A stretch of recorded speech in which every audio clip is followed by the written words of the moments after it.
Olá, tudo bem? Hoje nós estamos aqui para falar sobre as partes do processo, sobre os sujeitos processuais.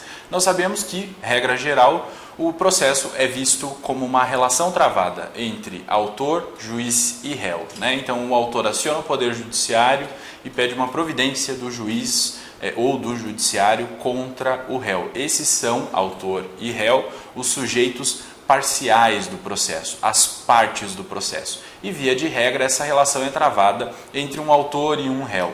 Há casos, entretanto, em que há mais de um autor e há mais de um réu, certo? E a gente sabe já também que o autor é aquela pessoa que afirma possuir ou ter sido lesado ou ter sido ameaçado de lesão em um determinado direito seu. E o réu é aquela pessoa contra quem o autor faz essa afirmativa. Em tese, é a pessoa que lesou ou ameaçou um direito do autor. Essa é a regra geral. Há casos, entretanto, em que o autor é substituído por outra pessoa, né? Então não é necessariamente o detentor do direito que vai buscar o direito em juízo. Não é necessariamente a pessoa que afirma ter o direito que vai acionar o Poder Judiciário. E aí nós estamos diante de um caso de substituição processual que nós vamos ver logo em seguida. Mas, via de regra, o autor deve ser aquele que afirma ser o titular do direito lesado ou ameaçado, e o réu é aquele contra quem o autor faz essa afirmação, que praticou um ato que lesionou um direito do autor, ou em tese lesionou um direito do autor, ou que em tese ameaçou o direito do autor, ok? Nós sabemos já também, porque nós já vimos isso lá na aula sobre pressupostos processuais, que há necessidade de as partes terem capacidade processual. E essa ideia de capacidade processual é uma ideia que está bem ligada também à ideia de capacidade no âmbito do direito civil. Nós sabemos que toda pessoa que nasce com vida é dotada de personalidade, né? É isso o que prevê o Código Civil. E nós sabemos que para praticar os atos da vida civil não é necessário só que a pessoa tenha personalidade. Há necessidade de que a pessoa seja também capaz. Os atos processuais são atos da vida civil, então é necessário que as pessoas, ao praticarem atos ou para praticarem atos processuais, tenham também a chamada capacidade processual. Capacidade processual é aquela que tem toda pessoa que esteja no livre gozo dos seus direitos, né? Então ela tem que ter personalidade, ela tem que ter capacidade civil. Entretanto, há casos em que pessoas não têm capacidade civil, né? E mesmo assim podem ser partes em algum processo. E elas podem ser partes em algum processo se elas estiverem devidamente representadas ou assistidas. Nós já vimos também que há determinados casos em que a legislação abre uma exceção para esses casos de que somente as pessoas com personalidade jurídica é que possam provocar o judiciário ou serem processadas, né? São aqueles casos dos entes despersonalizados. Nesses casos, a legislação dá uma autorização especial para que esses entes despersonalizados possam ser partes no processo. É o que acontece, por exemplo, com o espólio, né? Que é o que resta a partir da morte de uma determinada pessoa. Uma pessoa morre e deixa o seu patrimônio, que pode ser positivo ou negativo, um patrimônio que possa ter bens ou dívidas, né? Ou bens e dívidas. E a partir do momento em que acontece o evento morte, surge uma figura jurídica chamada espólio, que é um ente despersonalizado. E esse ente despersonalizado que existe enquanto não tenha havido a partilha dos bens daquela pessoa que faleceu, pode ser parte em processo. Tudo isso para facilitar os negócios, né, os atos da vida civil.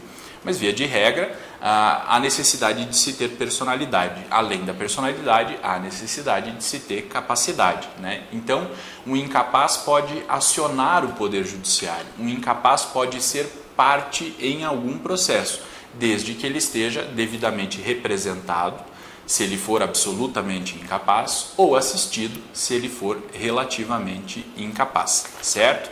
Essa é a chamada capacidade processual, que é o que se exige para todas as partes do processo. E o que nos resta saber com relação a isso é que o assistente, né, e o representante desse incapaz, eles não são partes do processo, né? Eles atuam, nesse caso, como representante e assistente da pessoa incapaz que é parte no processo, mas eles não são partes no processo. Isso é importante.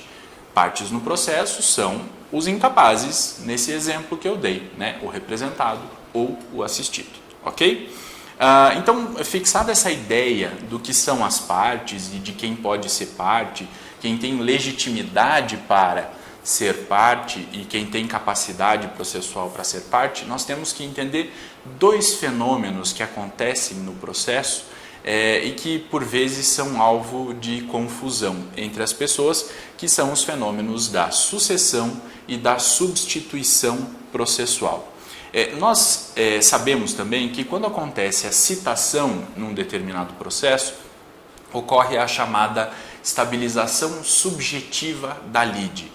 E essa ideia de estabilização subjetiva nós trazemos justamente porque a partir do momento em que há citação, nós estabelecemos aquela relação jurídica processual, né? Então, eu tinha antes o autor que foi ao Poder Judiciário pedir uma providência contra uma pessoa que é o réu. E agora, com a citação, o réu passa a integrar essa relação jurídica. E a partir daí ocorre a estabilização subjetiva. Quando se fala em estabilização subjetiva, nós estamos falando, subjetivo quer dizer que vem de sujeitos, e os sujeitos no processo são as partes, autor e réu. Então, por uma ideia de segurança jurídica, uma vez que acontece a citação, vai acontecer a estabilização subjetiva. Quer dizer que deve-se evitar a mudança das partes daquele processo. Quem era autor continua autor e quem foi citado para ser réu, via de regra, vai permanecer sendo réu. E essa estabilização quer dizer que qualquer modificação que aconteça no plano do direito material não vai implicar em modificação na relação jurídica processual. Tá? E para isso, nós precisamos ter isso em mente para entender aí os fenômenos da sucessão e da substituição. Ok? Sucessão, o conceito dela é quando nós temos alguém que ocupa sucessivamente no tempo o lugar de outrem. Vamos imaginar o exemplo clássico de sucessão que acontece quando uma das partes falece, quando uma das partes morre no decorrer do processo, né? Então vamos imaginar que o réu de um determinado processo, de uma ação de cobrança, tenha falecido. O que vai acontecer com isso, né? Com essa relação jurídica? A partir do momento em que acontece o falecimento do réu, ele deixa de ter personalidade jurídica, então ele já não pode continuar sendo parte. E aí vai entrar em seu lugar, vai suceder o réu naquela relação jurídica processual o seu espólio. O seu espólio vai passar a fazer parte do polo passivo daquela demanda, certo? E a substituição é quando alguém ocupa o lugar que, segundo algum outro critério, poderia ser de outra pessoa concomitantemente no tempo. E o exemplo clássico de substituição processual, para ficar bem claro agora, logo nesse início, depois nós vamos ver alguns outros exemplos, mas para esse início, basta pensar, por exemplo, naqueles casos em que o Ministério Público propõe uma ação em nome de algum incapaz. Tá? Vamos imaginar que um incapaz esteja desassistido e tenha chegado ao conhecimento do Ministério Público que aquele incapaz precisa de alimentos e que os seus pais não estão arcando com as suas necessidades. O Ministério Público pode, então, propor uma ação de alimentos e pedir alimentos em nome desta criança, desse incapaz, para esse incapaz, né? Então, via de regra, o que nós teríamos? Nós teríamos um incapaz, devidamente representado ou assistido, acionando o Poder Judiciário para fazer valer um determinado direito seu. Como isso não aconteceu, nesse exemplo que eu estou dando, o Ministério Público, em nome próprio, vai propor uma ação, mas ele não vai pedir um direito para si, ele vai pedir um direito para aquele incapaz, porque uma das funções do Ministério Público é fazer a defesa dos incapazes, né? Então, nesse caso, o Ministério Público se substitui no lugar do incapaz. Ele vai atuar no lugar do incapaz. Ele não vai representar o incapaz, ele vai atuar em seu lugar. E aí nós estamos diante da chamada substituição processual. Percebam, a sucessão acontece quando uma das partes sai e outra parte entra em seu lugar, né? Quando alguém ocupa sucessivamente, sai um, entra outro, no tempo o lugar de outrem. Já a substituição é quando alguém ocupa o lugar que seria de outra pessoa, né? Mas passa a ser agora de quem está ocupando aquele lugar concomitantemente no tempo. Né? Não acontece que um saiu e outro entrou, como é na sucessão. O que há é uma substituição, quer dizer, eu vou ocupar um lugar que seria de outra pessoa. Essa pessoa continua existindo e eu, como substituto, vou defender o direito dela, ok? Agora vamos entrar na matéria da sucessão para entender bem como funciona essa situação. O sucessor, diz a doutrina, pleiteia em seu próprio nome um direito que é seu, e esse direito passou a ser seu em decorrência de uma modificação no plano do direito material. É o que acontece fatalmente quando acontece a morte de alguém, né? Essa pessoa vai ser sucedida na relação jurídica processual por seu espólio e depois que não existir mais o espólio, pelos seus sucessores, por aqueles que herdaram o seu patrimônio, ok? E o artigo 108 do novo Código de Processo Civil diz assim: no curso do processo, somente é lícita a sucessão voluntária das partes nos casos expressos em lei. Porque, via de regra, nós temos essa impossibilidade de alteração das partes processuais, né? Via de regra, há a estabilização subjetiva da lide. Nós não vamos ficar mexendo no autor e no réu, nós não vamos ficar trocando autor e réu, via de regra. E é isso que está dizendo lá o artigo 108. Só é lícita a sucessão voluntária das partes nos casos expressos em lei. Ok? E aí a doutrina faz uma distinção entre os conceitos de alteração formal e alteração material. A doutrina fala que há alteração formal, nesse caso de sucessão, quando a parte continua a mesma, mas só vai mudar o seu estado, que é o que acontece, por exemplo, quando um menor, um incapaz, propõe uma ação devidamente assistido e no decorrer do processo ele se torna maior. Né? Aí, no decorrer do processo, como ele se tornou maior, ele vai passar a praticar sozinho aqueles atos processuais, porque ele já tem a capacidade para a prática dos atos processuais. Ele vai deixar de ser assistido. Aconteceu uma alteração, mas você pode perceber que não alterou a parte continua a mesma. O que mudou foi o estado da parte. Ela deixou de ser incapaz e passou a ser capaz no decorrer do processo. E tem a alteração material, que é a sucessão que acontece efetivamente, né? Quando se sucedem as partes. Retira-se uma parte e outra passa a ocupar o seu lugar naquele processo. Ok? E a substituição se tem quando se pleiteia em juízo, em nome próprio, direito de terceiros. E aqui a substituição é, na verdade, uma espécie de legitimação processual extraordinária autorizada por lei. Por que se fala de legitimação processual extraordinária? Legitimada é aquela pessoa que afirma deter o direito, né? E, via de regra, é só essa pessoa que tem legitimidade para propor ação, né? Então, só tem legitimidade para propor ação em nome próprio para a defesa de um direito próprio.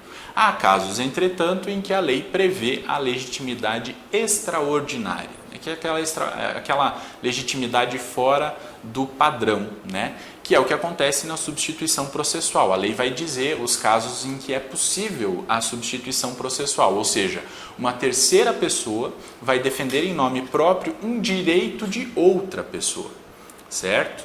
Que é diferente da sucessão. Lembra lá da sucessão. Uma pessoa sucedeu outra, né? E ao entrar naquele processo, ela passa a defender um direito próprio em nome próprio.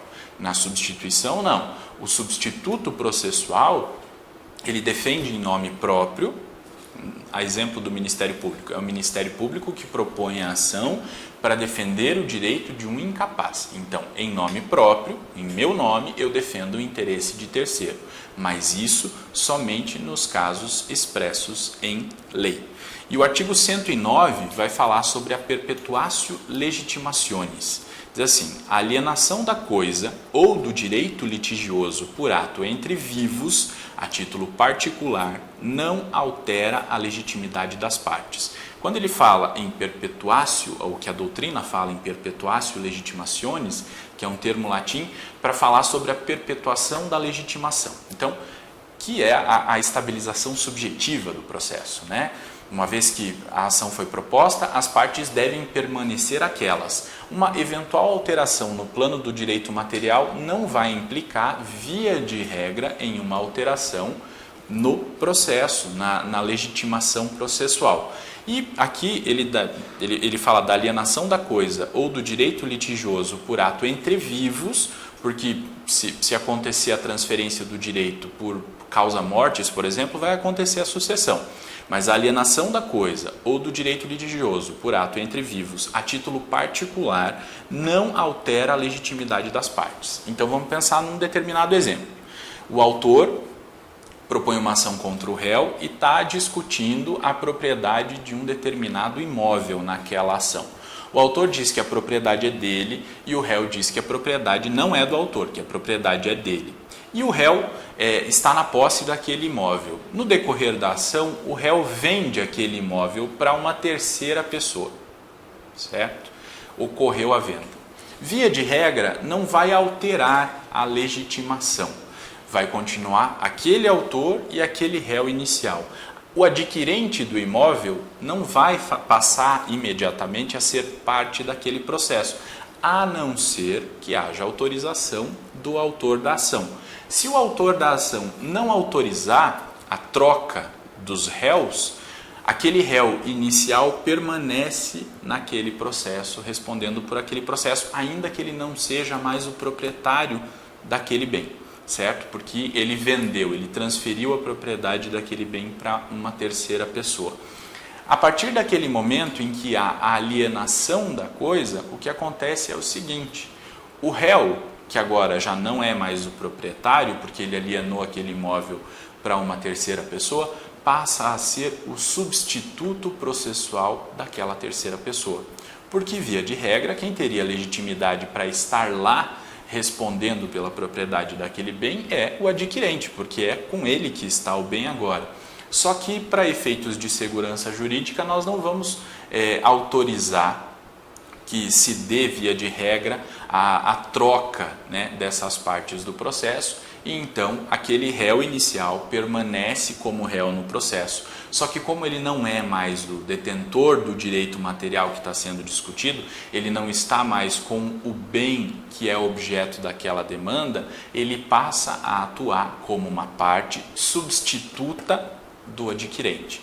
E ele é substituto por quê? Porque ele vai continuar defendendo aquele direito, só que aquele direito não é mais seu. Ele defende em nome próprio um direito de um terceiro. E aí nós vimos acontecer uma segunda hipótese de substituição processual. Poderia acontecer a sucessão, né? Seria sair o réu e entrar um outro réu em seu lugar, que é o adquirente, mas o autor não autorizou. Não autorizando o autor, permanece aquele réu originário, né? E ele permanece agora na qualidade de substituto processual do terceiro adquirente. Tudo isso porque aconteceu uma mudança no plano do direito material. O que é essa mudança no plano do direito material? Aquele bem que é objeto daquela ação foi vendido, foi transferido, foi alienado para um terceiro. Essa modificação no plano material não vai implicar necessariamente em uma modificação das partes no plano processual, ok? Por conta da estabilização subjetiva da lide. E aqui a gente tem, então, um segundo exemplo de substituição processual, ok? Pode parecer um pouco difícil de entender assim, poxa vida, mas o réu não saiu daquela relação jurídica processual. Como é que ele pode ser o substituto? Antes ele não era substituto, agora ele é substituto? É justamente isso, porque aconteceu essa mudança no plano do direito material que alterou a titularidade do bem que era objeto daquela demanda. Então, a titularidade do bem era do réu, vamos imaginar, lá, o réu chama João, e o João vendeu esse imóvel para o Pedro, no decorrer da demanda. E a Ana é a autora da ação. Então, a Ana propôs uma ação contra o João, reivindicando a propriedade de um determinado imóvel. O João, no decorrer do processo, vendeu aquele imóvel para o Pedro. Aconteceu aí uma modificação no plano do direito material. Via de regra, essa modificação no plano do direito material não vai implicar em modificação da relação jurídica processual, tá? A não ser que a Ana permitisse. A Ana diz, não, tudo bem, eu aceito que o João saia e entre o Pedro em seu lugar. Se isso acontecer, não há substituição. O que há é sucessão, ok? Agora, se a Ana não autorizar a saída do João, o João permanece como réu naquele processo. E permanecendo como réu naquele processo, ele passa a ser substituto de Pedro. Ele está lá naquele processo, defendendo em seu próprio nome um direito que não é mais seu, um direito que passou a ser de Pedro. Ok? Essa é a ideia de substituição processual.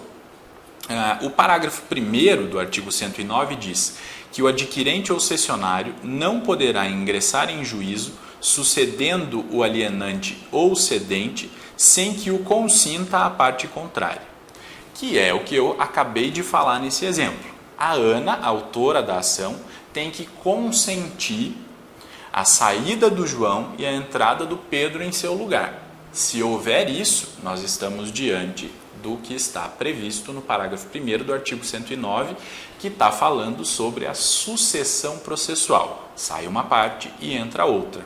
Se a Ana não autorizar, aí nós estamos diante da substituição processual. Fica o João. O João agora vai ser substituto de Pedro, porque a titularidade do direito é de Pedro. Tá? Nesse caso, a sentença, ao final desse processo, vai definir a quem pertence aquele imóvel. Né? E aí o juiz vai dizer, não, o imóvel pertence a Ana. O que vai acontecer então? Pedro vai ter que entregar o imóvel a Ana, certo? Vai ter que entregar esse imóvel a Ana e ele vai se entender com o João a respeito aí do prejuízo que ele eventualmente tenha sofrido, certo? Mas nesse caso, então, o que aconteceu foi uma substituição. O João permanece no processo como réu, só que agora na qualidade de substituto processual, porque ele vai defender em seu próprio nome o direito de Pedro. Ok? Era isso que a gente tinha para falar sobre substituição. Aliás, mais um ponto que é importante. O substituto processual não pode praticar atos de disposição do direito material. Porque o direito material não é do substituto, né?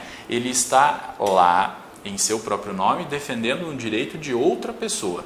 Nesse caso, ele não pode dispor desse direito material, obviamente, porque esse direito não é dele. Então, nesse exemplo que eu dei, da Ana que propõe uma ação contra o João, depois que ele vendeu o imóvel para o Pedro, não poderia fazer um acordo com a Ana, não poderia dispor do direito sobre aquele bem, aquele imóvel, porque o direito já não é mais dele, ele transferiu aquele direito para outra pessoa e permaneceu naquele processo como substituto processual.